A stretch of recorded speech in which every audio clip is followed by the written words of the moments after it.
There is a bit of a crisis in faith in development. What we seem to see now is a focus on relatively short-term gains and outcomes. We're finding ourselves working towards emphasising the measurement for results and responding to this greater debate or demand for accountability. We all agree about why is monetary evaluation is about trying to do better.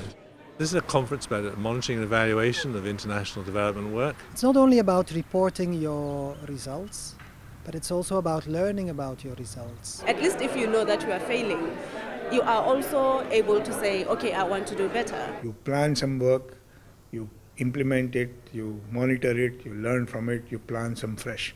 So it becomes a habit. At the end of the day, we're working with poor people. Yeah? So we want to know what we're doing actually helps them in some way or another. Is this actually making an improvement in their lives? Without a strong monitoring and evaluation framework applied to these activities, we may not know what results we are achieving or which direction we are moving. From the head, we justify it because there's a lot of taxpayers' money, a lot of public money, but there's also a lot of people who give money to development, and they want to know that they're doing something useful as well. Does it make sense what we are doing? Are we doing the right thing? This is not asking whether you are doing the right things, but if you are doing things right. We are very happy not to go with targets and milestones in accountable governance work. Organisations need to have a protocol. They need to have a system which says if you're running a campaign, you should be recording this, this and this at this point, that and that at that point. Partnership is very important. So partnership with the political parties, partnership with the municipality, partnership with the provincial government. Some of the changes that we work towards are not all that immediately visible. Advocacy takes a long time to actually show its true results.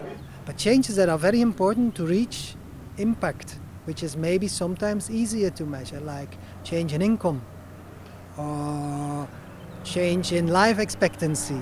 If we are getting the community to demand and government institutions to respond, we need an M&E system which looks after both their perspectives. They have to be participatory, they have to include the voices of those people. Most of the time, the evaluations are done in a complex way. And how can the community take up the M&E? We need to simplify and stop seeing monitoring and evaluation as something that experts do. It is a challenge to make it tightly interesting or interestingly tight.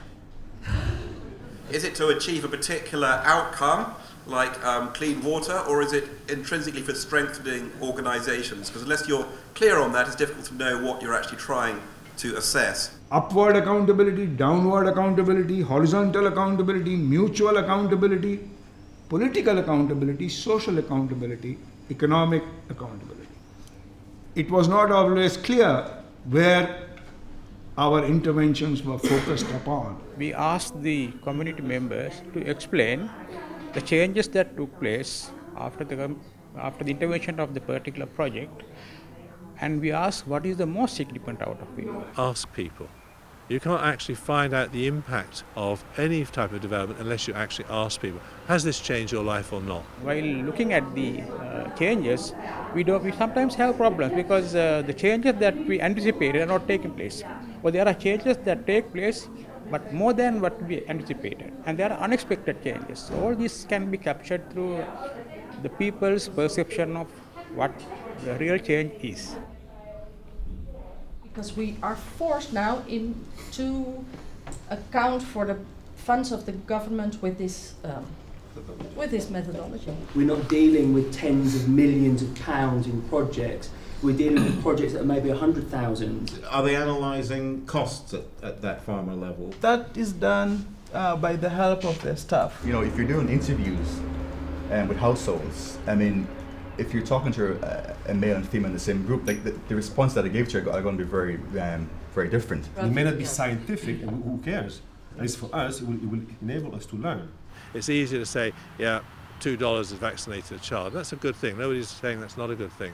But it's much harder for us sometimes to defend perhaps the longer term work. Where it's changing now is that donor governments are saying, we want you to use our money for these purposes and we want you to monitor and evaluate in these ways. That's the big shift. Not whether we should monitor and evaluate, but how. Because of that, everybody's looking at monitoring evaluation. How do we know what we're doing is worth doing?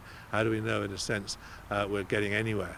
So it interests me that people in power are so attached to short-term results when we've seen what investment in short-term results brings about, at least in the economic sector. It's also a great opportunity to link, because we are moving towards multi-actor approaches where people work together, they collaborate. Sometimes it's even a condition to get support for you to operate. So those are the places where you also make those partnerships, because you see each other.